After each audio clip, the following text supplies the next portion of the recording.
பெட்ஷீட்டை போட்டு அமர்ந்துட்டு முன்னாடி ஒரு பாய் விரிச்சு போட்டு மக்களையெல்லாம் அமர வச்சு மக்கள்கிட்ட உங்களுக்கு என்ன குறை இருக்குதோ அந்த குறையெல்லாம் மனுவாய் எழுதி நாங்கள் கொண்டு வந்து அங்கே கொண்டாந்து பெட்டி வச்சிருப்பாங்க. அந்த பெட்டியில் போடுங்க. அந்த பெட்டி பூட்டி சீலை வச்சு நாங்கள் எடுத்துட்டு போய் ஆட்சிக்கு வந்த உடனே சீலை உடைச்சு பெட்டியை திறந்து மனுவை எடுத்து படிச்சு பார்த்து பிரச்சனை தீர்க்கிறாங்களா? தீர்த்தாங்களா? அத்தனை போய் தானே.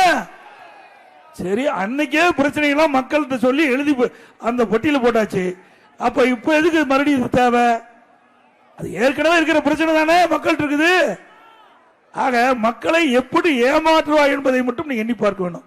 ஒரு சதுரங்க வேட்டின்னு ஒரு படம் இருக்குது, நீங்க பார்த்திருப்பீங்கன்னு நினைக்கிறேன்.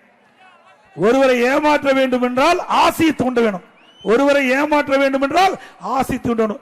அப்படி அடுத்த ஆண்டு நடைபெறுகின்ற சட்டமன்ற தேர்தலை ஒட்டி இப்படி ஸ்டாலின் அவர்கள் இப்படி அறிக்கை விட்டு மக்களை ஏமாற்றி வாக்குகளை பெறுவதற்காக தந்திரமா ஸ்டாலின் மாடல் அரசு இந்த வெளியிடு என்பதை